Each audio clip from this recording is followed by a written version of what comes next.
Hello, welcome to Sumo biology online classes. तो आज हम लोग बात करने जा रहे हैं हर्शी एंड चेज एक्सपेरिमेंट की, Alfred Hershey Martha Chase experiment की, जो कि आपका ये टॉपिक जो है chapter 6 molecular basis of inheritance class 12 biology से लिया गया है। ठीक है जी। तो हर्शी चेज एक्सपेरिमेंट को देखते हैं। हर्शी चेज ने क्या किया था, इन्होंने एक्सपेरिमेंटली प्रूव कर दिया था कि जेनेटिक मटेरियल जो है वो डीएनए है। इन्होंने बैक्टीरियोफेज पे काम किया था। बैक्टीरियोफेज वो वायरसेस हैं जो बैक्टीरिया को इन्फेक्ट कर सकते हैं। तो बैक्टीरियोफेज में आप देखेंगे, बैक्टीरियोफेज में प्रोटीन का कोट है जिसको कि हम लोग कैप्सिड बोलते हैं, और अंदर की तरफ जेनेटिक मटेरियल है डीएनए। ठीक है। जब बैक्टीरिया को इन्फेक्ट करेगा ये बैक्टीरियोफेज, तो जेनेटिक मटेरियल एंटर हो जाता है बैक्टीरियल सेल में, और ये जो कैप्सिड है ये बाहर रह जाता है, प्रोटीन का कोट। जेनेटिक मटेरियल एंटर हो जाएगा बैक्टीरियल सेल में। ये हम लोग आज की तारीख में जानते हैं।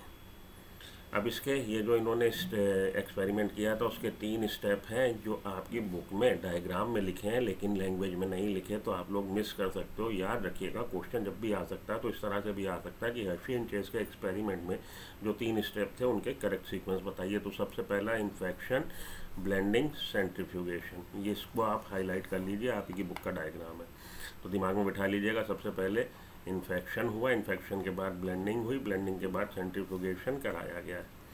ठीक है। अब आगे चलते हैं, हम लोग इसको इस एक्सपेरिमेंट को डिटेल में पढ़ते हैं।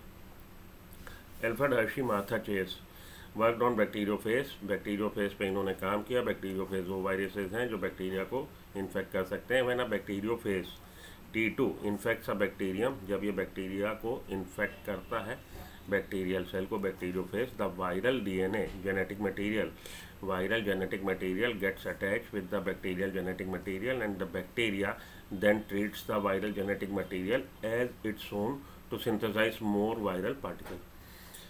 तो जब ये इन्फेक्ट करेगा तो इसका बैक्टीरियोफेज का कैप्सिड प्रोटीन का कोट बाहर रह जाएगा, जेनेटिक मटेरियल एंटर कर जाएगा बैक्टीरियल सेल में, और बैक्टीरियल सेल को ऐसा महसूस होगा कि बेसिकली ये जैसे उसी का जेनेटिक मटेरियल है। हालांकि जब हम लोग बायोटेक्नोलॉजी पढ़ेंगे तब वहाँ देखेंगे कि बैक्टीरियल सेल के पास ऐसे रिस्ट्रिक्शन एंजाइम हैं जो बाहर से आए डीएनए को कट कर देते हैं। ये बात भी हम लोग आगे पढ़ेंगे, लेकिन यहाँ पे आपने क्या समझना है, जब ये एंटर हो गया जेनेटिक मटेरियल बैक्टीरियोफेज का बैक्टीरियल सेल में, तो इसकी कोशिश होगी सत्ता कब्जिया लेने की, कंट्रोल कर लेने की बायोसिंथेटिक मशीनरी बैक्टीरियल सेल की।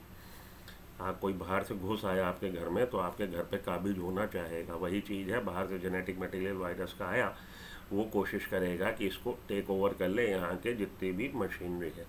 इसके साथ ये ब्लेंड हो गया, जुड़ गया, और उसके बाद ये क्या करेगा, कौन, वायरस का डीएनए, वो इसको गाइड करेगा कि तुम मेरा काम करो बच्चे, अपने मेरे ही वायरस के और पार्टिकल बनाओ। होता ये है। ठीक है जी।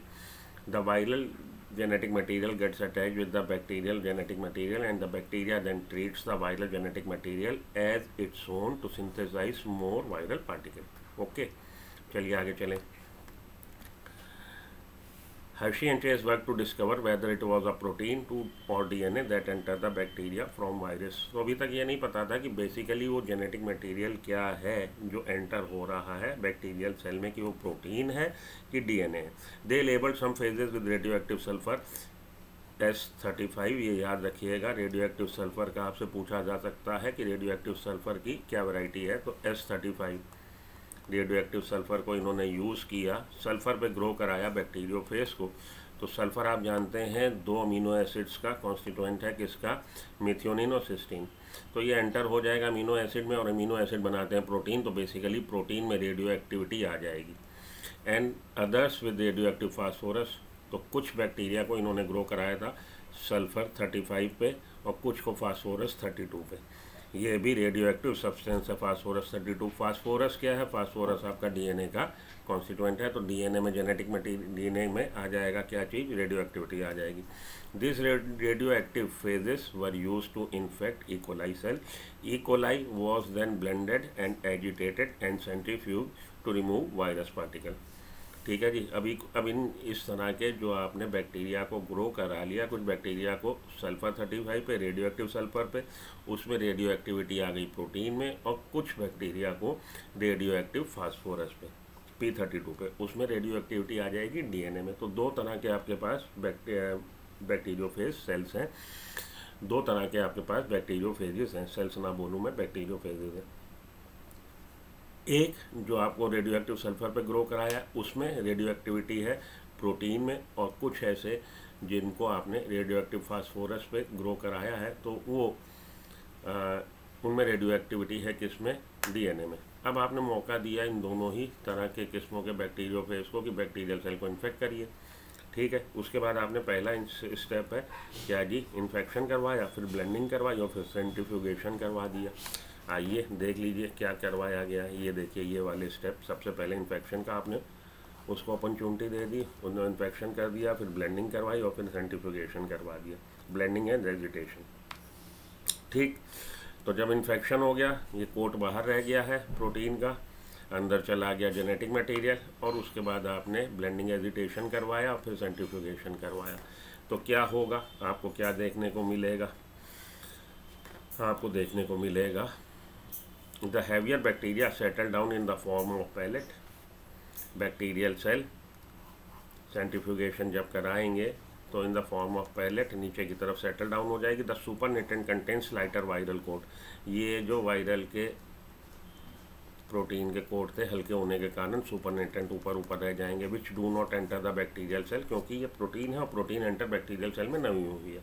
Both the supernatant and pellet were analysed. अब आप सुपरनेटेंट में जो मिला उसको आप एनालिसिस करेंगे और पैलेट में जो मिला उसकी आप एनालिसिस करेंगे। तो पैलेट में क्या है, पैलेट में आपके बैक्टीरियल सेल हैं, और बैक्टीरियल सेल में इसका जेनेटिक मटेरियल आ गया है। जेनेटिक मटेरियल में थी रेडियो एक्टिविटी, तो बैक्टीरियल सेल में रेडियो एक्टिविटी आपको मिलेगी, जबकि यहाँ पे सुपरनेटेंट में रेडियो एक्टिविटी नहीं मिलेगी।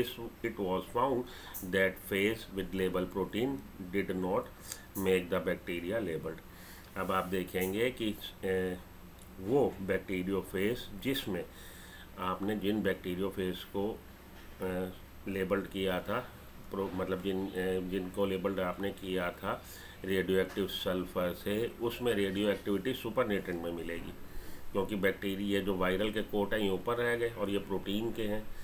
और जिन बैक्टीरियोफेज को आपने लेबल्ड किया था रेडियो एक्टिव फास्फोरस से, उसमें रेडियो एक्टिविटी आपको किस में मिलेगी, पैलेट में बैक्टीरियल सेल में मिलेगी। It was found that phases with label protein did not make the bacteria labelled. वो फेजेस जिनमें की रेडियो एक्टिविटी प्रोटीन में थी, उनके द्वारा इन्फेक्ट किए गए बैक्टीरियल सेल में रेडियो एक्टिविटी नहीं मिली। Instant radioactivity was restricted to the supernatant. और रेडियो एक्टिविटी कहाँ मिलेगी, सुपरनेटेंट में, क्योंकि सुपरनेटेंट में क्या थे, आपके वायरस के प्रोटीन के कोट थे। Which was found to contain only empty phages, जो कि एम्प्टी फेजेस को रिप्रेजेंट यहाँ पे कर रहे हैं। It was observe that bacteria with radio active DNA व रेडियो एक्टिव, और वो बैक्टीरिया जिनमें डीएनए रेडियो एक्टिव आया है उनमें रेडियो एक्टिविटी पाई गई। This showed that DNA that enters the bacteria, इससे बात साबित हुई कि वो जेनेटिक मटेरियल, वो मटेरियल जो डीएनए एंटर हो रहा बैक्टीरिया में, वो डीएनए है। Enters the bacteria from viruses and not protein, ये डीएनए है जो एंटर होता है, प्रोटीन नहीं। Hence it was concluded that DNA is the genetic material, और इससे ये निष्कर्ष निकाला गया कि डीएनए जेनेटिक मटेरियल है। The progeny of two types of bacteriophage, अब बैक्टीरियोफेज के जो नेक्स्ट जनरेशन आ रही है, बैक्टीरियोफेज की रेप्लिका से जो अगली जनरेशन के बैक्टीरियोफेज बन रहे हैं, was again tested for radio activity. उनमें रेडियो एक्टिविटी अगर आप चेक करेंगे तो radio activity was absent in the viruses derived from parents having label protein. तो उन बैक्टीरियोफेजेस में रेडियो एक्टिविटी नहीं मिलेगी जिनके कि पेरेंट में रेडियो एक्टिविटी किस में थी, प्रोटीन में थी, कैप्सिड में थी, उनमें उनके नेक्स्ट जनरेशन में रेडियो एक्टिविटी नहीं मिलेगी। ऐसे बैक्टीरियोफेज जिनमें रेडियो एक्टिविटी प्रोटीन के कोट में थी, उनकी नेक्स्ट जनरेशन में रेडियो एक्टिविटी ट्रांसफ़र नहीं होगी, क्योंकि जो ट्रांसफ़र हो रहा है नेक्स्ट जनरेशन में वो जेनेटिक मटेरियल है जिनका इनहेरिटेंस हो रहा है, कह लीजिए। वैसे यहाँ पे इनहेरिटेंस एप्रोप्रिएट शब्द नहीं है, लेकिन आप समझ लीजिए कि जो मटेरियल है जो नेक्स्ट जनरेशन में जा रहा है वो जेनेटिक मटेरियल है, वो डीएनए है। Radio activity was absent in the virus derived from the parents having label protein, the viruses derived from parents having label DNA, और ऐसे वायरसेस जो कि डिराइव्ड हुए हैं ऐसे पेरेंट्स से जिनमें रेडियो एक्टिविटी डीएनए में थी, वो रेडियो एक्टिविटी शो करेंगे। तो इससे बात साबित हो गई कि डीएनए जो है जेनेटिक मटेरियल है। The bacteria grown in medium containing sulphur 35 as a sole source of sulphur shows its in